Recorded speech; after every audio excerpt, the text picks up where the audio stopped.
Good morning, everybody. We have to update. Corey, you nailed it the other day. This is our DeFi Crypto Alliance show where we focus on crypto. We're helping our entrepreneur buddies, our real estate investor buddies get into crypto, do things the right way in the Richard Hart ecosystem. And so if those are topics that are interesting to you, with it being crypto and Richard Hart and real estate, you're in the right place.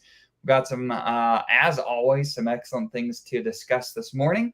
And so with that, Corey, go ahead and take it away. Absolutely. Crypto Millionaires with Corey Geary here. And yes, this is the DeFi Crypto Alliance where we come together and we are going to learn how to use cryptocurrency as a wealth creation tool and then use real estate as a wealth preservation tool down the road. And guys, you won't want to miss an upcoming episode. I've been talking to Crispy Man and he wants to come back on the show. And I don't know if I told you about this, Dan, and he wants to dive into that a little bit deeper and discuss like some tax strategies and stuff like that. I figure like we could talk about that a little bit with him because he's interested in that type of placing the money after this next bull run. I think it's gonna be very important. So it's a super exciting show today. We've got a lot of updates, obviously, with I think her name is Havid Hex or whatever her name, with the Havid or Hivid, I don't know. Yeah, there's a bunch of them too. There's like 3 or 4 of them that's all Hivid.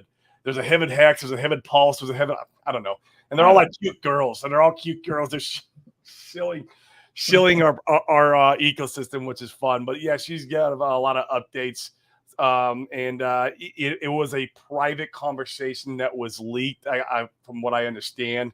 And I don't know if it was really supposed to have been out in the public. Is that or is that just in the public dev Telegram? I don't know. I didn't go. I'm in that public dev chat. I need to go in there and take a look.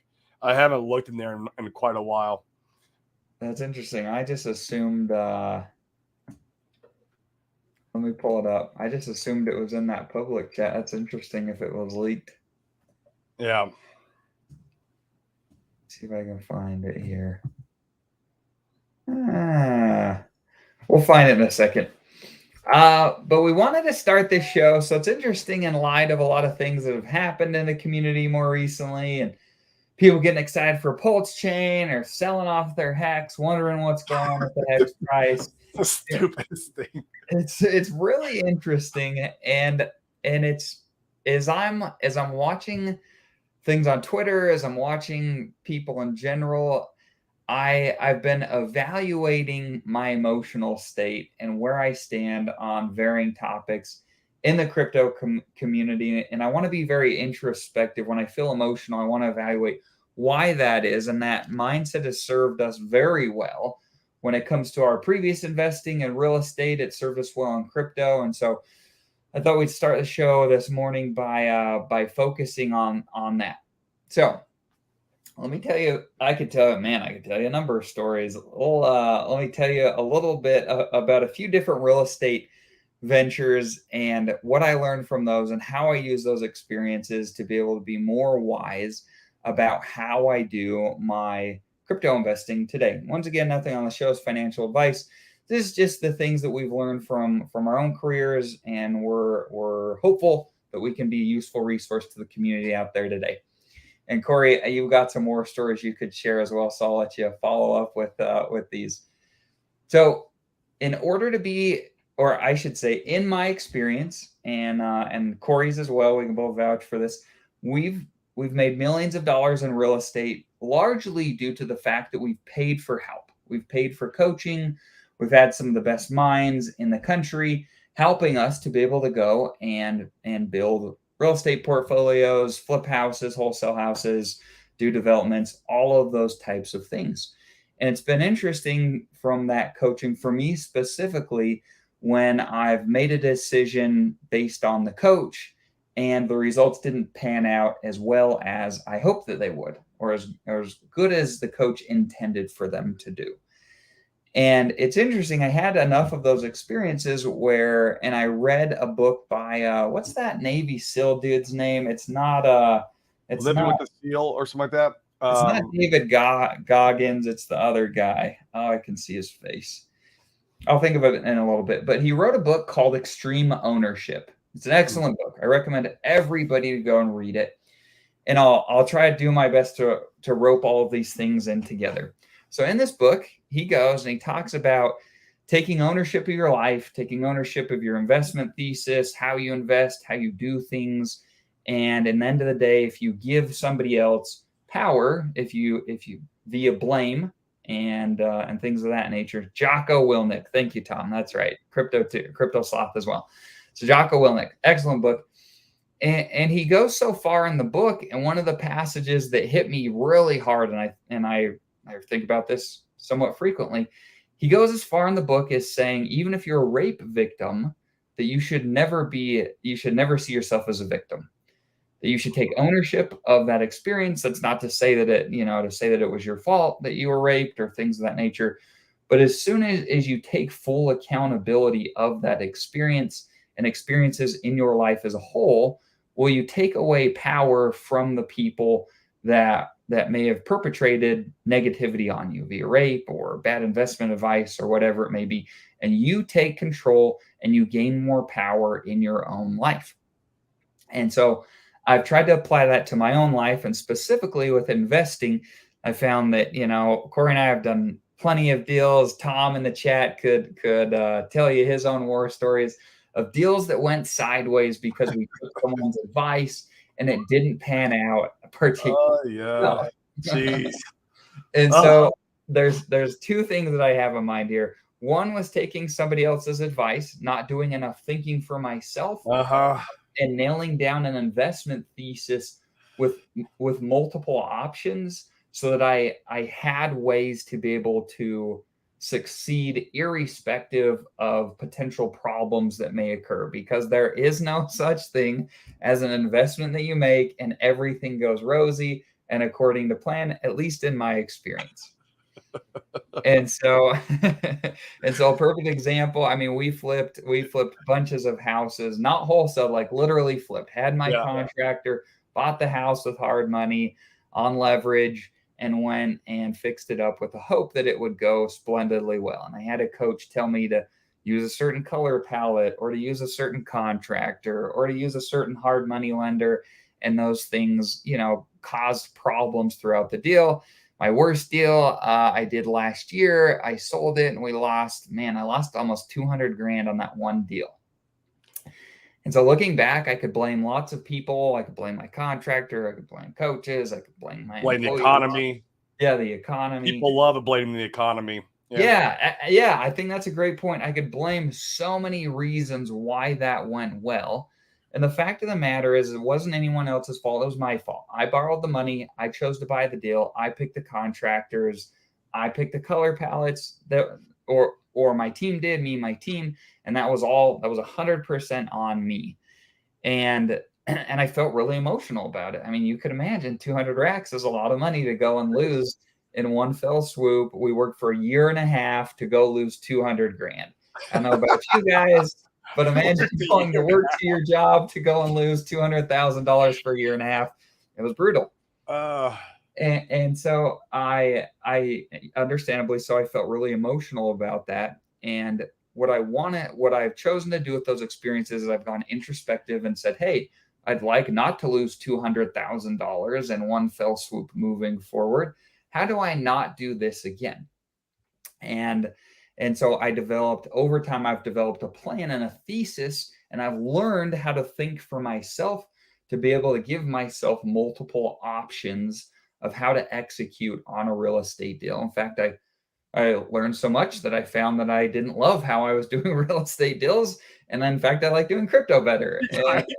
And so it's really interesting to evaluate and formulate those ideas. And similarly, like I like paid information. There's a lot of valuable things to be able to learn from paid information. And so, for instance, with Jake Sharp's group, I went and I paid Jake to be in that group. And I'm not going to talk specifically about investment thesis or things of that nature. But what I do want to highlight is I've gained enough experience where I could think for myself. Bingo. And so as there's been things that have been discussed in that group, since I've learned to think for myself, I can weigh those things that are said in the group, and I can make my own financial decisions to determine if those things discussed were good for me or bad for me. Right. And as such, I made decisions where I did not sell all my hex for Zen. I I Dane, you took can just sell it to me OTC if you want, bro. I mean, I'll right, make you a nice right, offer. right. And so for me, that seemed to be like a good sound decision. And so we are what's the word? We are the direct result of a lot of paid information. Some of it bad, some of it good, certainly a lot in the middle. Um, but in the end of the day, in my opinion, if you are participating in paid information, your sole focus early on should be to develop an investment thesis that you believe in.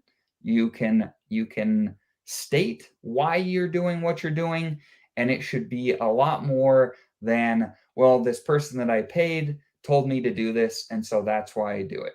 Correct. There Correct. And needs that's victim mentality. And that's the worst thing you can have to live your life is a victim mentality. And that's why, and I'll be a completely honest with you, why 99% people are not successful in life. Why there is a 1%, it all comes down to the victim mentality. yes. Because we're actually programmed, by our parents. 99% of people are programmed to have that victim mentality. Another great book, Dame. I love that. I need to read that book. I haven't read that book yet, so I need to read it. I love a good book, man, especially with self growth and stuff like that. Another really good one. This is my favorite book, man, and it really dives into this whole victim mentality and how it can really stop your success in life, whether it's in relationships, health, your spirituality. I don't care what it is, right? And these are my 4 pillars, right? I got mindset, spirituality, physical, and then financials last. But another great book is Outwitting the Devil by Mm, Napoleon Hill.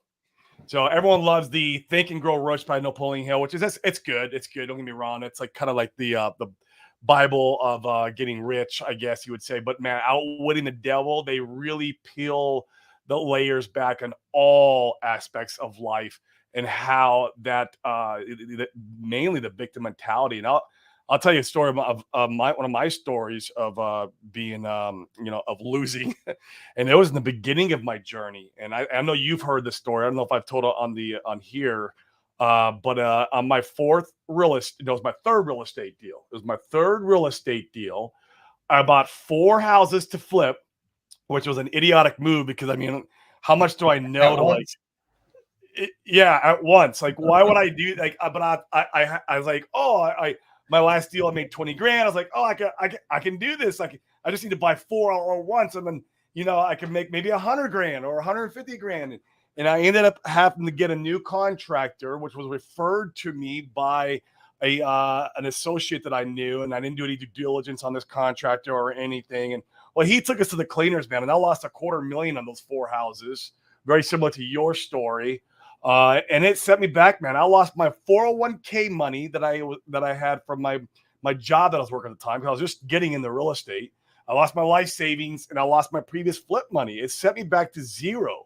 And had I laid down and did that victim mentality mindset, I would have probably just given up real estate and said, everyone's out to get me. This sucks. It doesn't work. Everyone lied. And I'd probably still be dealing cards at the casino, to be honest with you. And I wouldn't be in the position I'm at now.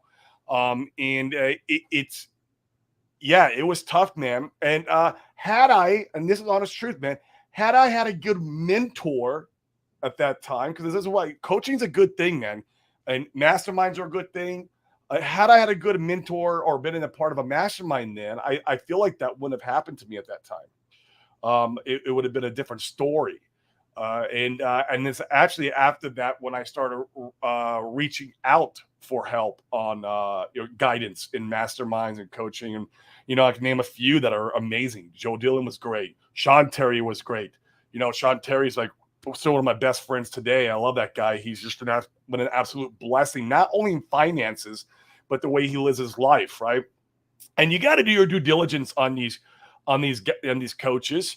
And you're absolutely right. Even if you do your due diligence and you vibe with what they're saying, even if they were to recommend something for you to do something that you don't vibe with. And you still need to think for yourself. Right.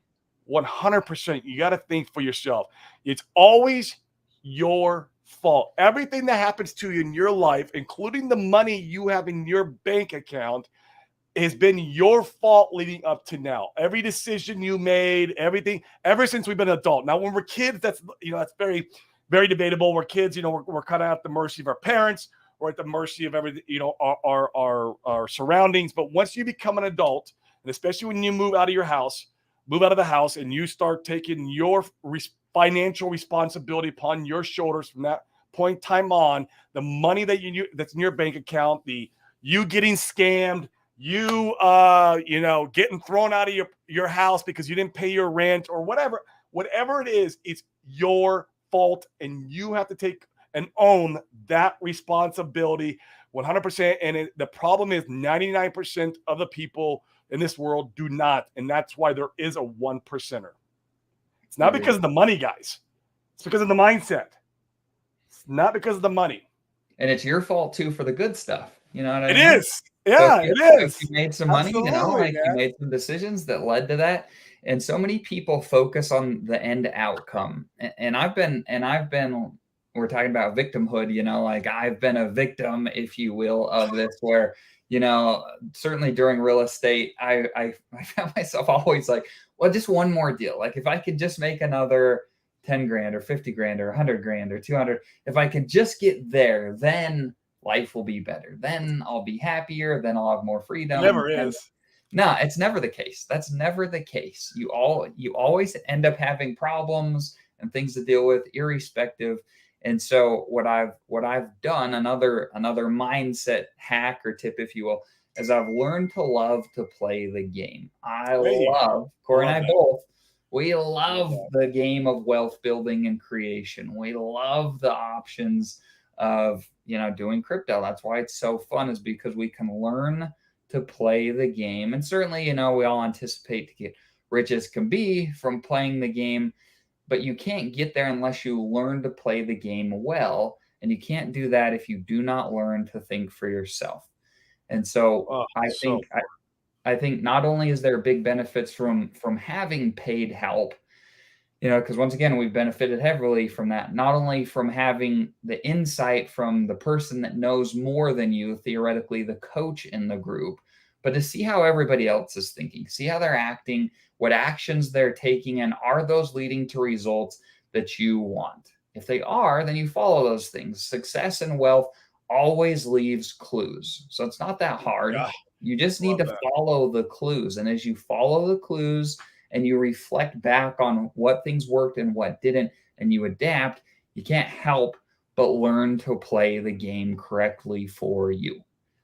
So, yeah, there's my little rant that I've been thinking a lot about over the weekend. And to touch just a little bit back on like, if I just get that other deal, that another 10,000 or that another 100,000 or even that million, right? A lot of people are like, if I just have $1 million,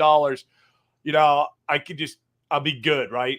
No, that's not the way it works, because like you said, with problems and stuff, like all money does is amplify the person you already are. That's all it does. So if you have problems in your life and you have issues with family members and everything else, and you have problems even with paying your bills, adding more money to that is only going to amplify who you already are, and you're going to have more problems. You're going to be more depressed. You're going to be more like lost in life. You have to really figure out who you are as a person in life and figure out your why. I mean, for me, it was like getting, closer with God and stuff like that. I don't want to get too spiritual, but there was a lot to that. But you really have to figure out, who you are as a person and have growth as a person before you acquire riches. And with riches, man, like I said, with the amplification who you are, if you're a good person and you love to give and you love to help people, then money will help facilitate that for you as you get more wealthier. But if you, like I said, if you're a bad person and you like doing harm to people or whatever it may be, well, the money is going to amplify that. And so that's another thing I really want to touch on. But yeah, man, it's so important to work on yourself before you work on the money. Yes, agreed. Agreed. In fact, we talk about that a lot. A lot of people talk about sudden wealth syndrome, and it's interesting because, like you can imagine, if you haven't worked on yourself, you haven't done a lot of mindset and internal work, you bought Hex and got lucky, and then it turned into millions of dollars. It would feel like you hit the lottery, like it would. You did, and props to you. I would love to be that person. I think that's great. And I could see how you could, you could feel some sudden wealth syndrome. I think that everybody, especially now, Randy's on right now in the comments. Randy talks about this a lot on his show. You build during the bear so you can flourish when the bull comes. And part of that, in my opinion, is you have to build a mindset where you're already a person that's a multimillionaire. How do multimillionaires think? How do they act? What do they do? How do they preserve their wealth? Become that person now over the next few years. So when you generate potentially that type of wealth, you know how to act. You have the resources to be able to preserve it. You have the right people with the right mindsets around you so you can go and win. We all are very familiar with the stories of lottery winners or sports stars that end up going broke because they never master that. And so really important point that, we could talk all the day long about. Absolutely. 100%, man. Tom says, I have 4 coaches in real estate over the years. Never hit it out of the park following one individually. However, when I combined it all and customized to my strengths, my business exploded. Me too. Me too, Tom. And I've spent probably well over $250,000 on coaching, masterminds, mentorships. I mean, I even had a health coach for a very long time. And I was in his mastermind. And I learned so much, man, just about the right foods to eat and what makes me feel sluggish. It was great. And so, like, why not learn, right? And if they're providing value, I want to know that value. I'm willing to pay for that value. And if I don't vibe with it, that's fine. I move on. I don't play the victim mentality and blame the coach. Yes, spot on. Spot on. Love it. Love it. Hey, we got a lot of people on. You guys are blowing up the chat here. Let's see what's going on. What's up, Kaiza? Kaisa. I think it's Kaisa. Killing the content on Twitter with all the clips are dope. Those are so helpful. Holy knows right when to cut and clip and and he's doing it with everybody's content. It's great. Yeah.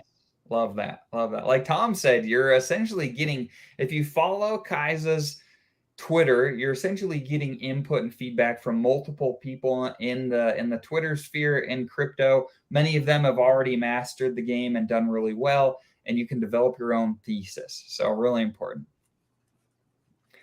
Crypto question. I sacked for Power City. I'll stake it as well. Do you know if we can borrow against the NFT or do we have to sell it to take profits? Yeah, I know the answer to this. Yeah, they're creating something where you'll be able to borrow against the NFT in the future. It's not going to be in the short term. I was in an AMA the other day. Yeah, it's really cool. Your staking position, right? So yes, when it launches, your Watt tokens will be staked with an AMP bonus. If once you unstake that Watt, your AMP bonus goes away. But it's an NFT, so you're able to sell it. You'll be able to take leverage against it in the future, and do whatever else that you want to. Yeah, it'll be good. So I hope. I should inquire about this. I would like to have break my bag up into multiple NFTs. I think theoretically, right? If you go, you could ladder it out, create multiple wallets, and ladder. Yeah, but how are they gonna? Because you get when a SAC comes to you, you're gonna get in an NFT form that's staked, and I'm wondering if they're gonna send your whole bag to you. Good point. I think they'll send everything. I guess technically, the way would have been to sacrifice for multiple wallets to do that. Oh yeah. But then you wouldn't have gotten the bonuses for other sacrifices. So, it's gonna be like having another Watsa. You know what I mean? It's like, well, I don't want to get. I created 20 Watsas because I knew in the future I want to have optionalities, right? And so, you never want to destroy your Watsa because once you destroy it, it's gone forever. I mean, at least with the Power City one, you could restake it again, but you just won't get the AMP bonus. Yeah, that's true. Crypto Compassion's on. What's up? Crypto Sloth. Defiant DeFi. Switch Kill 65. Both of you guys nailed the Jocko Willnick. Yeah, Jocko's dope, man. If you guys haven't read Extreme Ownership, heavily recommend. That's probably one of my top 5 self-development books. Love that That's one. it, man. Extreme ownership. And that's everything in your life. Yep. Everything. Yeah, Tom knows the game. Plenty of deals went south. Hey, crypto's the same way. Like, you do your best to make good sound bets. I think your friend Sami, if you guys haven't seen him, great content. To steal from him, he talks about having your core. So your core should be in things. He talks about 90% of your holdings, your core in things that you believe in, that you trust, that you feel comfortable holding long term, even through the dips and volatility. And then you go play with, maybe it's 5 or 10%, however you want to structure that for yourself. And I feel, for me personally, I feel really comfy having my core and Richard Hart stuff. Me too, man. Me too. Yeah. Paul Shane, Paul Saxon, Hex, man. I'm looking to DCA maybe one more time in the Hex, being that seems like launch is so close. Yeah. We are very close. Yeah, Funding Jim says the best school. Absolutely. Experience is the best school. You need, as long as you have to, once again, it's a simple concept, but learning to play the game, learning to think for yourself. A lot of people don't look back on their previous mistakes and they continue to repeat those. I don't know about you guys. Because they're still blaming other outside, circumstances for that mistake instead of looking inside. Right. Absolutely. What's up, Ted? What's up, Alberto? And I've had some, man, not even real estate with other ventures too, man. I've done a lot of business ventures that I've got my ass handed to me. And I go back and I go, okay, what did I do that was that created the L for me? And you got to really just kind of dissect it and learn from it. Yeah. Right. Get in the game is the best way to learn. Yes. Absolutely. Funding Jim, I sent you a DM via Twitter. So if you want to come jump in, love to have you. Randy has some interesting stuff. So Randy, post in the comments. We'd love to hear about this. So, and what is it? What's the Waters Above? He's been talking about this stuff. So this week we have the end of the Jubilee year, the lunar eclipse, full moon, and a fake king crowned. I think that's all bearish news, if I'm not mistaken, Randy. Is that correct? Go ahead and post that in the comments. The whole sell in May, go away type of thing. Yeah. Oh, we got Funding Jim. All right. What's up, Funding Jim? Love to have you on here, man. Yeah, I've got a couple of minutes. Maybe I can be here about 10 minutes, but I think it's a great conversation you guys were having earlier. I was listening to it while I was doing other tasks, and it really does go to a couple of things that you said earlier about the 1%. I don't know anybody that's in the 10% as far as economics that thinks of themselves as a victim or thinks of themselves as they malinvested and got taken advantage of and this kind of thing.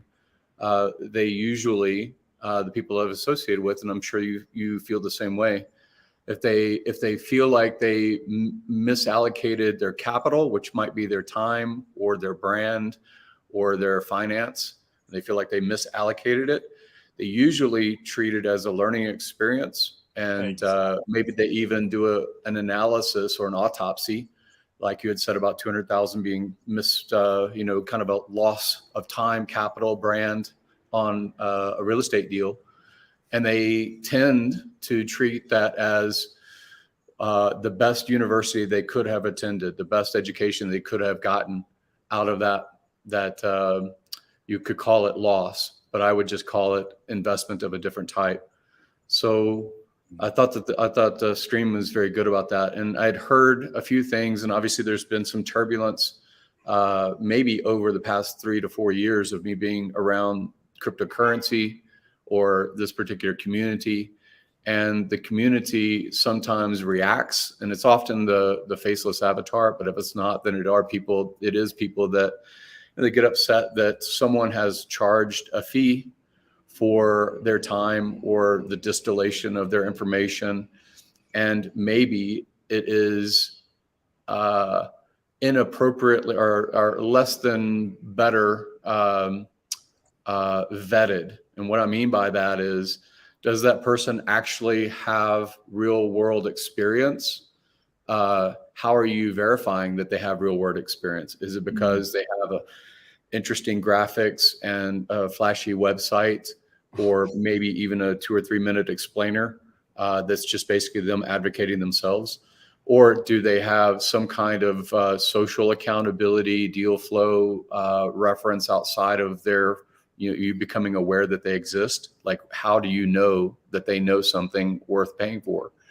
And so I hear that you guys are in different masterminds, and I think that your knowledge distilled and reframed through your own experiences would warrant, if you don't already have a mastermind, having something specific to the niche that you already have walked.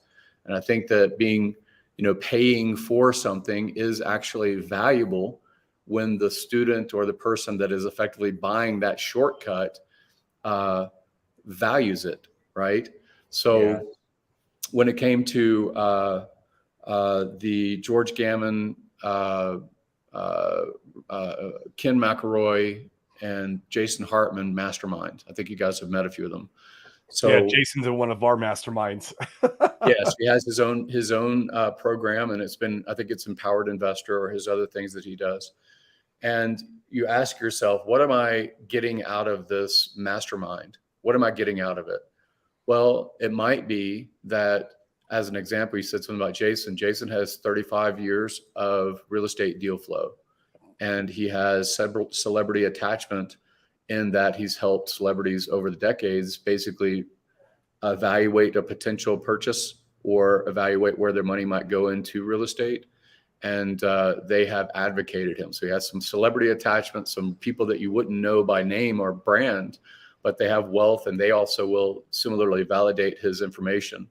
And when it comes to the opportunity to effectively skip to the head of the line, you're going to pay somehow. You're either going to pay because you have access to capital, which is money or finance, and you're willing to pay a subscription or a mastermind class, or go to something that's a paid shortcut, or you're going to pay through your own hard knocks and your own lose or win in experience, and also probably be gatekept about how quickly you can get through through these different shieldings to affiliate or associate or deal flow with other people that have had success. So I guarantee if you call into Warren Buffett's main office, you're not going to speak to Warren Buffett, right? And you're probably not going to know what his next move is going to be, and you're probably not going to benefit from a distilled knowledge base of 50 to 60 years that he's been investing. You're probably not going to have that access. Now, if you're on a peer position, meaning you've already had your knocks and your falls and your successes and wins, probably in a social environment, you will have affiliation, and you will have the 1% of the 1% that are commingling, right? I think that Justin Sun paid supposedly $4 million to have a dinner with Warren Buffett. 2 to 3 hours, right? And what did he get from that? Well, he actually didn't complete the meal, right? There was all kinds of issues about that about 2 to 3 years ago when that pitch was made, and he made a donation, and the donation was so that he could plaster all over the place that he had dinner with Warren Buffett. But also he probably got some benefit out of it because it affiliated his product, his crypto product, with now I'm learning from someone that knows something about investing, right? Even though Warren says that things like Bitcoin are rat poison. So it depends on what your goal is. If you are basically saying to yourself, I'm going to sit on my haunches and I'm not really going to do anything, but let me pay a couple of $1,000s to a guru, someone that knows something more than me, someone that packaged it quicker, someone that made an outline that may have extreme value, extreme knowledge, concentrated wealth of ideas, right? It doesn't really matter if they're an expert or if they're a fool in their content if you're not going to do anything with it. It doesn't matter whatsoever. None whatsoever. So I remember, as far as the real estate journey for me, I remember being 18, 19 years old and seeing Carlton Sheets, which was, at midnight, an advertising package about, you can get the same information that he has. And he had and has, I think he's passed, but he's had a wealth of knowledge and experience. And he taught in his little 90-second pitch or whatever it was. I think it was like a 10-minute infomercial, kind of Yeah, it thing. was infomercials. I remember. Yeah. And I remember saying, hey, if you pay, $2.99, we're going to give you these templates. We're going to give you these boilerplates, and you can go, door to door in your neighborhood, and you can bird dog effectively to see if someone will sell their house on a contract. And then you can sell the contract to someone that is looking for those distilled deals. That's what we build our whole business out of, is that model right there. Me and Dane, that's all we did for the last 8 years. Yeah. So again, did he get all kinds of complaints on the Better Business Bureau websites about how his information was not useful, or they felt like they got ripped off for $2.99, right? Well, the truth is there's a lot of people that learned that, distilled that, made wealth. They built their interpersonal skills because they became better at communicating. They got prodded because they had money on the line as far as $2.99 to buy basically a book. I think it was like a binder with cassette tapes. What does it say with cassette tapes? Yeah. Yeah. So I remember all of that, right?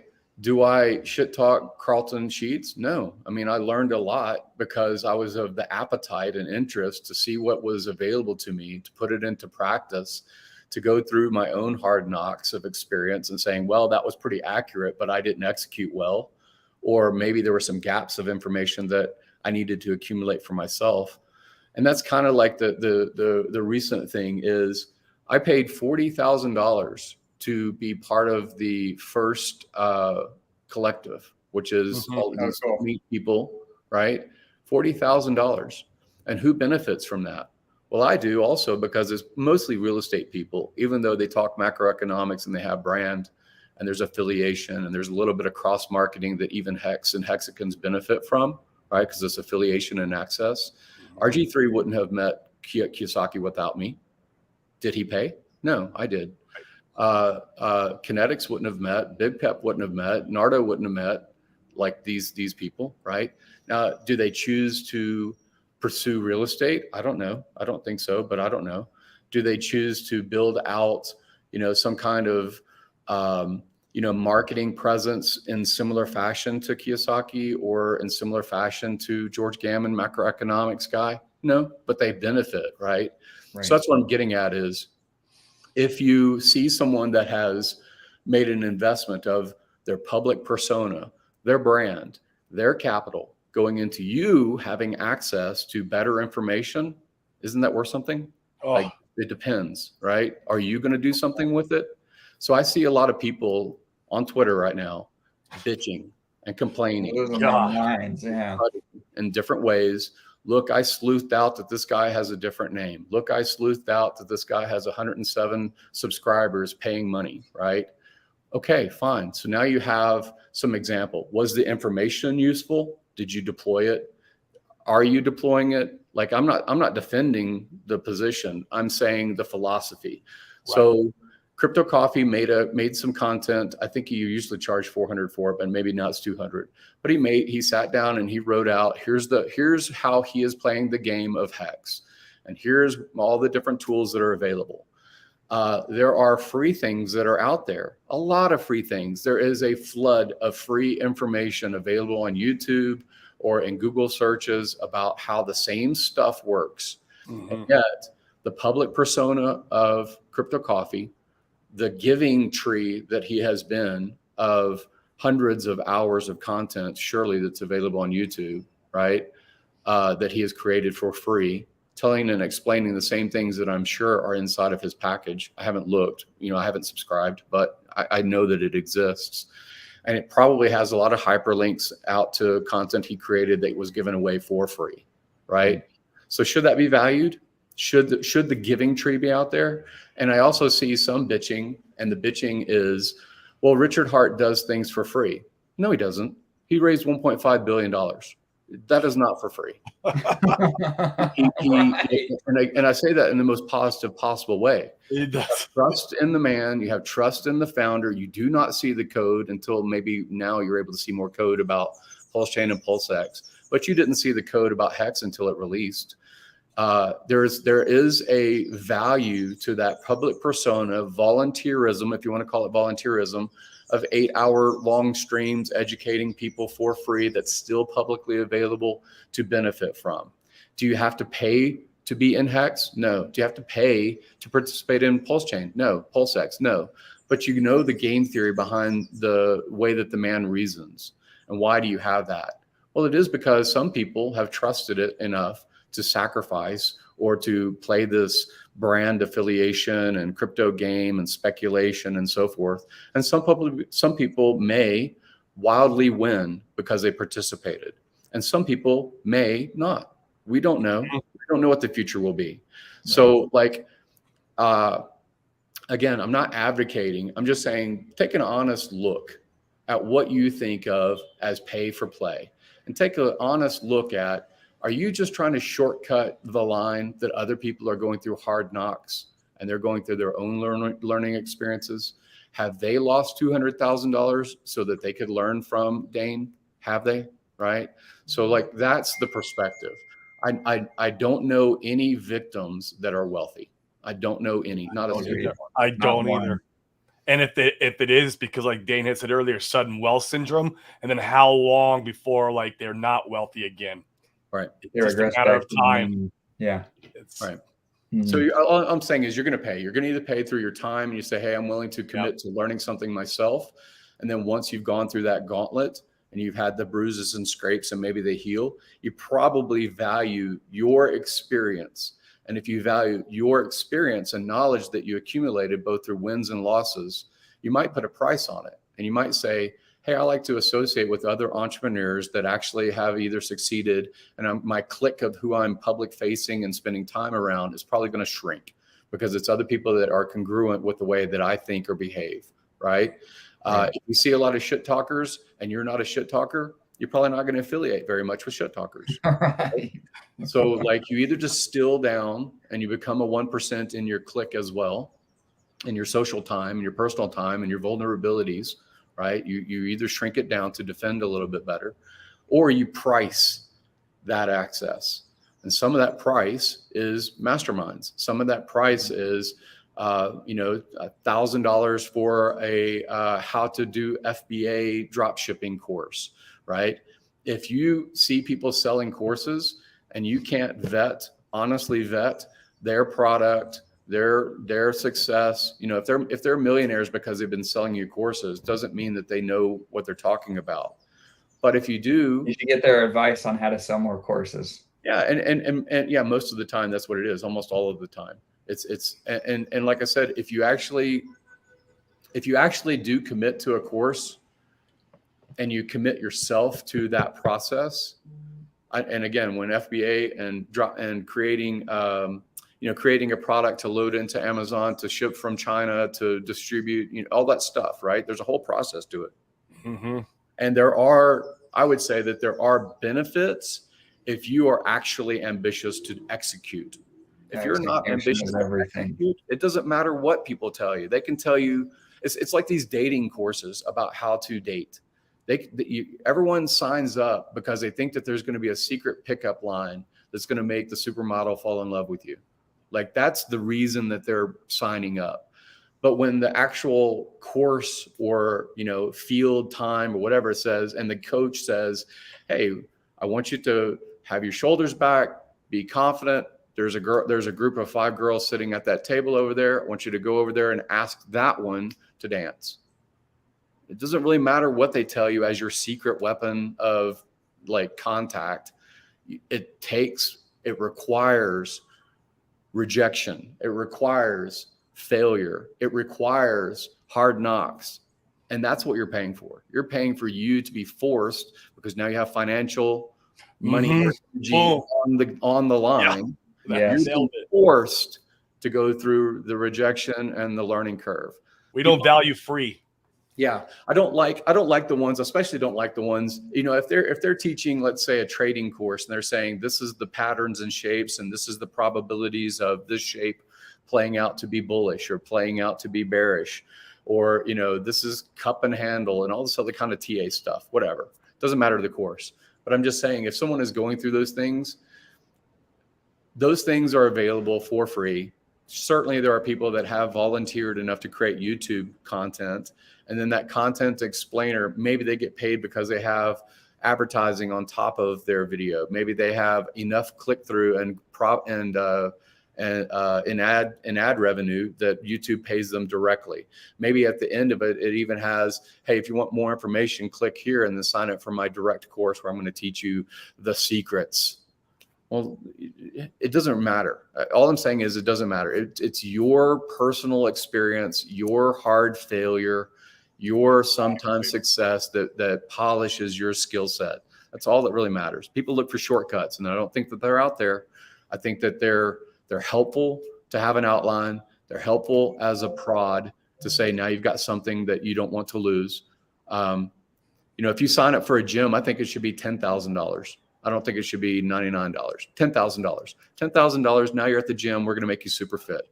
Probably because you have 10 grand on the line, or you don't even get accepted because you have to get the money before you even commit the money. Like, you're probably going to be more fit just because you have something to lose.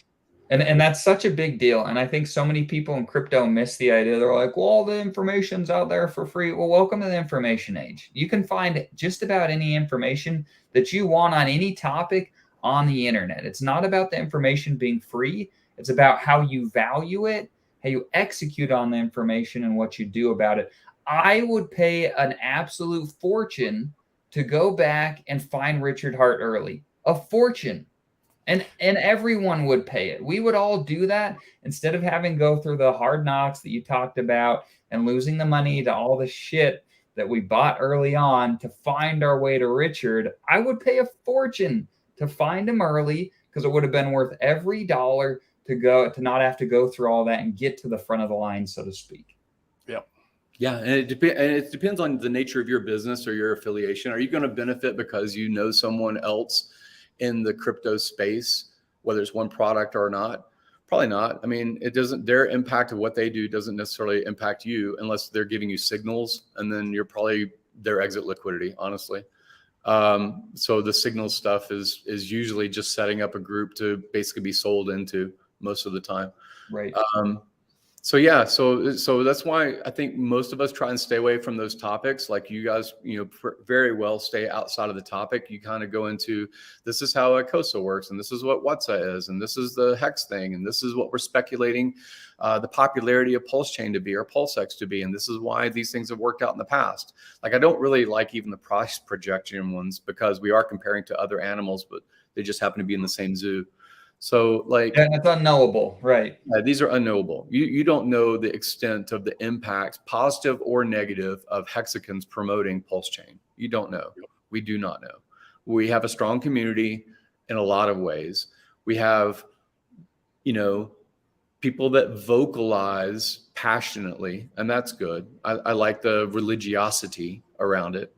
But like, I think part of the challenge is we have been in this thing 3 years or longer as far as hex, and 2 years as far as waiting on Pulse Chain and PulseX kinds of thing. And what I would like as a response to this guy's got a free class, or this guy's got a paid for class, how about linking the Google Doc that Kyle Dev made, which is called Layman's Guide? How about linking that inside your Twitter response? That seems like, here's information you're already probably paying for in this course. Here's the information on that's probably part of that module, right? Those kinds of things, like if they're informational and they're distilled and they're efficient, people like myself and people like you guys that have other things to do, don't sit all day on Twitter inside these drama fields. They're annoying, and they frankly don't benefit anyone's psychology. Right. Agreed. But no, you nailed it. Hit it out of the park. We Great. appreciate you coming on. Seriously. Yeah. Well, anyways, I just wanted to drop in just for a minute. I appreciate the invitation. I am in the middle of things that are non-crypto. That's perfectly that's perfectly okay. Man, I'm going to do some kind of follow-up thing because we had amazing consensus week in Austin. Walrus, myself, Westcott. Who else all went? There's a lot. Mike Barty. There's a lot of people that were in the video, like Matt, Crypto Heartbeat, I'm trying to think of all the rest of them, but there was The like side 5 or 6 of effects them. guy was there, someone Yeah. like that. Yeah. And I got, like, Rand, which is Crypto Man Rand, gave me his number to call him and stuff like that. So I'm going to figure out how to best frame things for like better adoption, I think, not just of the Hex product, but about Pulse Chain and PulseX. And it mostly is like, we are an emotional group. we are You say lightly. we are Spartans that fucking cry, honestly. I'm like, okay, let's fight. And then we're like, let's whine. It's annoying. Right. But I think we're going to do quite well over the course of this coming cycle. And I think that we can, basically be better in our presentation. Not just like graphics and videos and things like that, but like just better in our presentation. So I made a suggestion earlier today. I see that Corey Costa is pretty much tags everybody that's big and says, can I get an interview? Can I get an interview? Can I get an interview? Right. And I think that some of our betterments are, when you put hex.com into Twitter, how it loads, or pulsechain.com, and it loads the graphic. Mm-hmm. Why aren't we doing that on all of these things? So if you have a personal brand and you have a personal website, make it so that it pops up when people just type that or retweet that, right? So Corey was saying, hey, CZ, will you interview with me? I've done, Wendy and Charles Hoskinson and all these other like celebrity-ish, crypto influencers, right?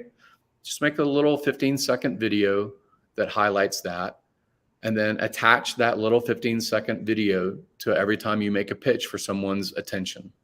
Because we are ADD, and Twitter is, yes, it's text, but we're more and more short content video or short content image that is a quick explainer. And even if he attached a little graphic that was all of the little profiles of people that he's interviewed in the past, tiny little, images of them, instantly recognizable, I think that you'll do better in his attempt, which is to interview everybody, right?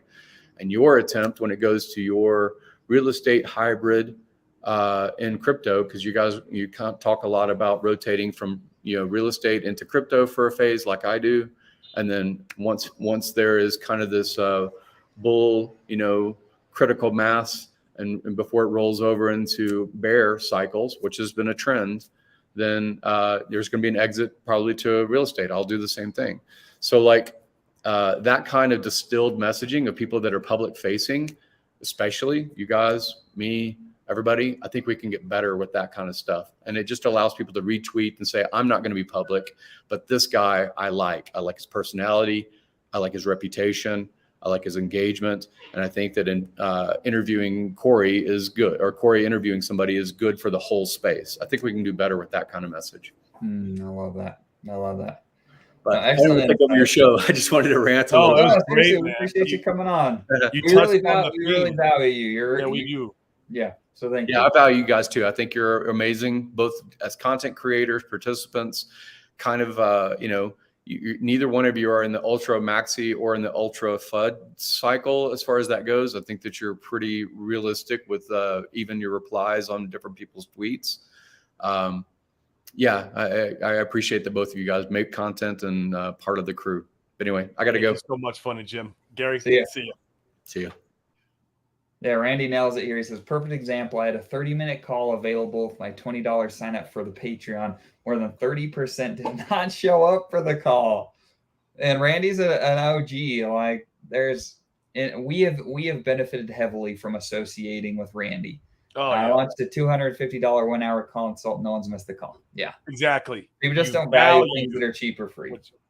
Yeah, man. I don't know if I've ever watched a free course and took action, man. But if I paid a couple grand for that course, I take action. Now, if I definitely say pay $10,000, $20,000, $40,000 out the funding was, I have paid up to $40,000 before for a mastermind. Everything I'm learning in that group or from that coach, I am implementing, and I am going to put, where rubber is going to meet the road with that, and I'm going to go out there and execute.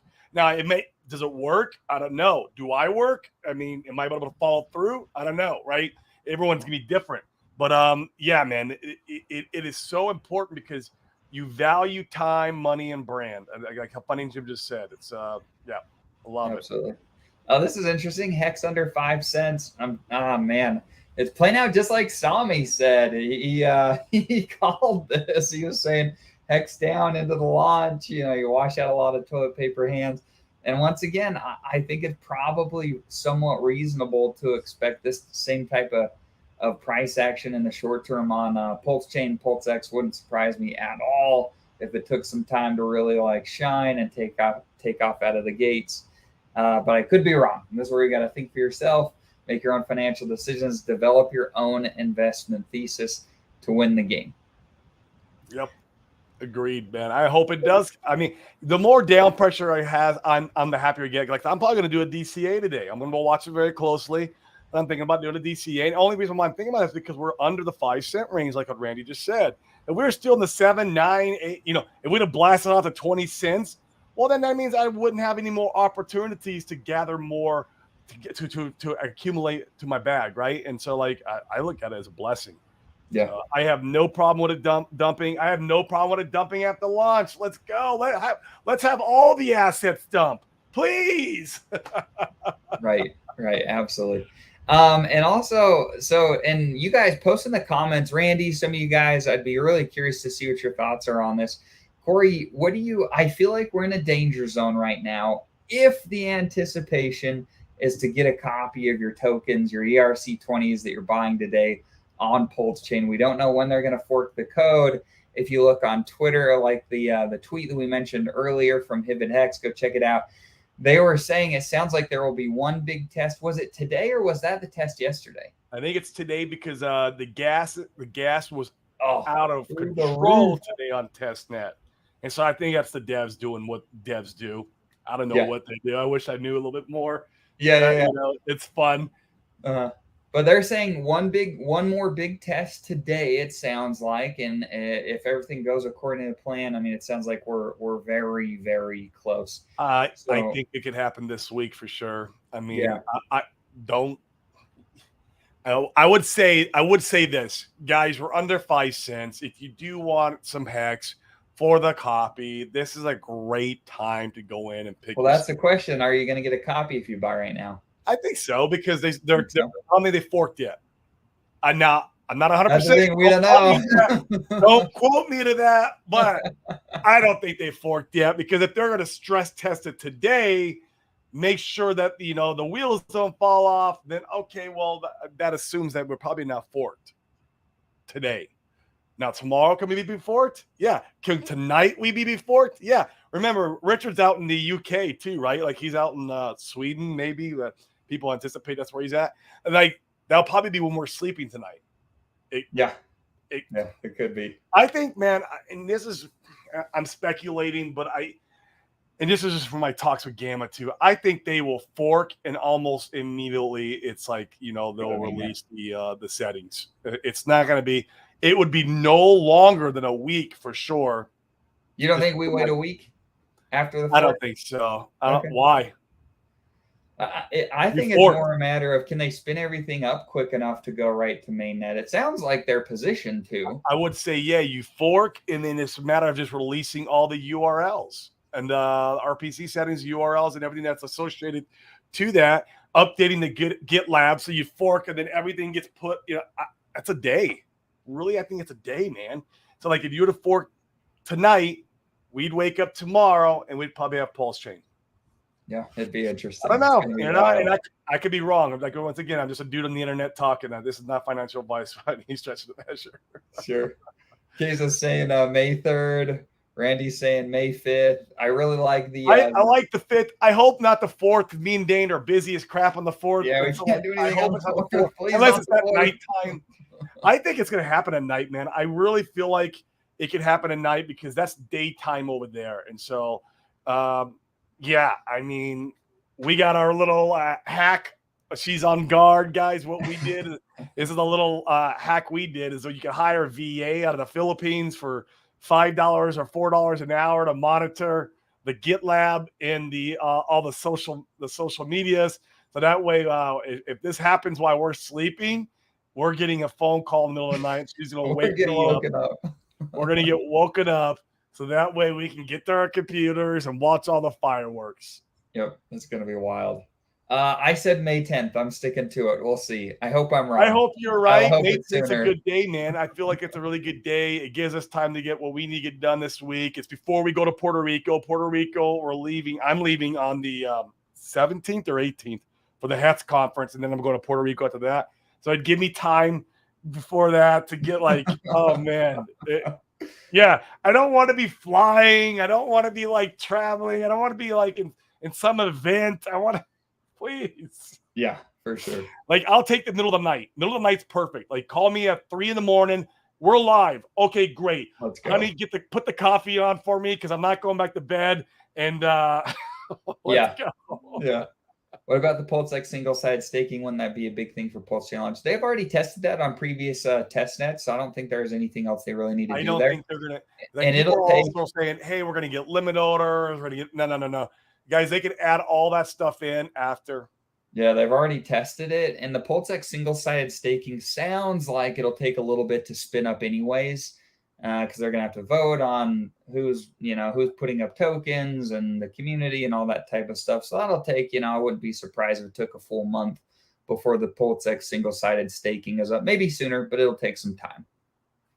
100%. Yeah. I love this. Gotta love the liquidity up to the right chart on Pulse X testnet. Will be that way in real life. Corey, you can speak to this. Oh, yeah. So the liquidity as far as talk about maybe the AMM bot. AMM bot, yeah. So it will be deployed as transactions go up on the blockchain, right? It's been coded in a way where right when we fork and we go live, especially pre-bridge, it is going to be very low liquidity. So be very careful, guys, if you're planning on doing any ratio, trading or whatever. And I would never recommend any of that stuff. But, I'll be looking at some ratio swaps. But careful with the liquidity because it's going to be very thin. And as, once the bridge comes in and as transactions happen on the blockchain, it will scale up slowly. The AMM bot's programmed to deploy liquidity as we're moving along.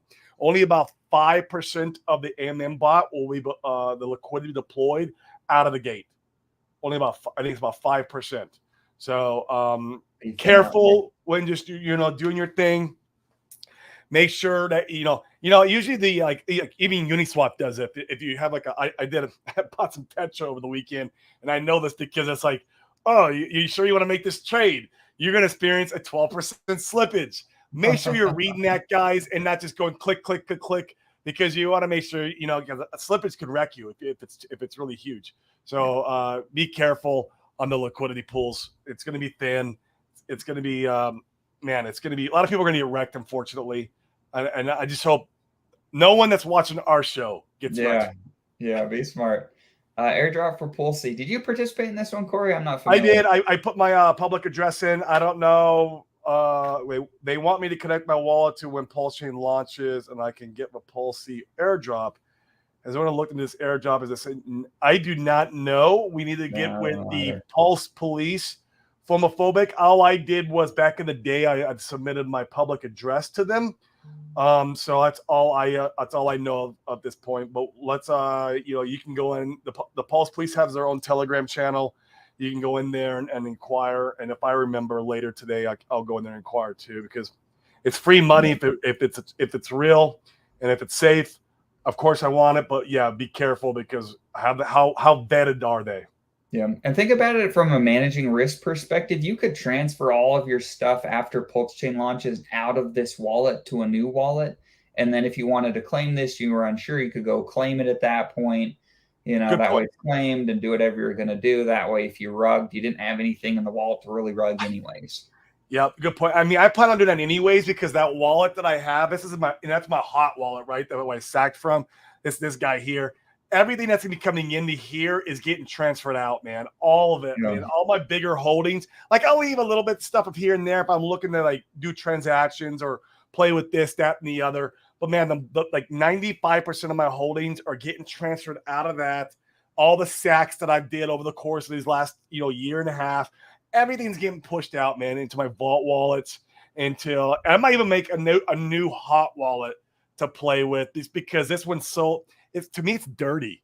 It's been around the blockchain, man. It's been everywhere. It hasn't been rinsed or rugged, thank God. But man, it's dirty. And because you get all those scam dust tokens that are hitting your wallet. Yep. And I just got tons of them in there. And my vault wallets have like none. They're beautiful. When I open them up, I'm like, I like how that looks. And so I might end up creating a new hot wallet anyways. And yeah, I'll keep the seeds for this one because this is a Genesis wallet and so many different protocols. And it will be like Randy says it all the time. The airdrops will be astronomical for these Genesis wallets that we own. So don't get rid of the seeds, but definitely want to limit my exposure. Yeah. I think Sprack says Wells knows something. They're pulling LP before the fork. It's close. Yeah, man. Right. I pulled my LP. I'm not a whale, but I pulled my LP last week because I was like, oh man, my LP did pretty well, and I was like, you know what? I don't need to. I thought about like, do I want to put it back in at a different price level? Like, no, I'm not deploying any more LP right now. Yeah. I'm not playing the game right now. Like, I'll play the game with the LP, man, and scratch that itch with Pulse Chain and Pulse X. That'll be fun. Yeah, it'll be fun. I love having you guys here once again. I'm gonna say Cy Young. Yeah, nice stuff here, you guys. Hey, if you guys want to meet up with us, we're gonna be at the Hex conference in Miami in May. That'll be a lot of fun. We'd love to see you guys there.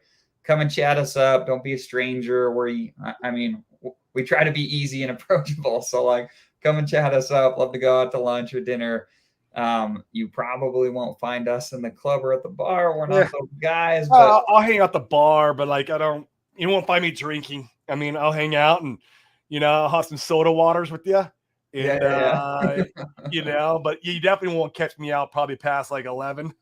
Yeah, seriously. I'm like, once 11 o'clock hits, man, I just want to go to bed. Because then you want to get up early and enjoy the day. Like you want to get up at 6, 7 and just crush the day and hang out with everybody. And if you're out to the bar at 2 or 3 in the morning, even if you don't drink, you wake up and you're just like,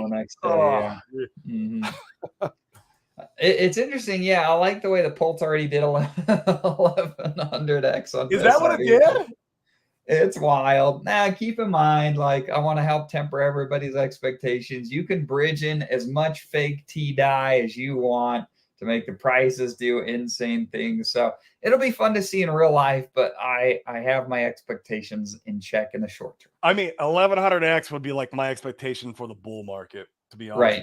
That's like my into 2025. Yeah, that's my expectation. And it could be even short of that. I wouldn't be, and I still wouldn't be disappointed. If I only do a 500X in the next bull market, I'm still happy. I mean, like 1100X is a lot of money, bro. It's insane. That's a lot of money. What about ratio trading with my copies of USDC? Dump those. I'm okay with that because the pools will be emptied fairly quick. And I saw this happen on POW.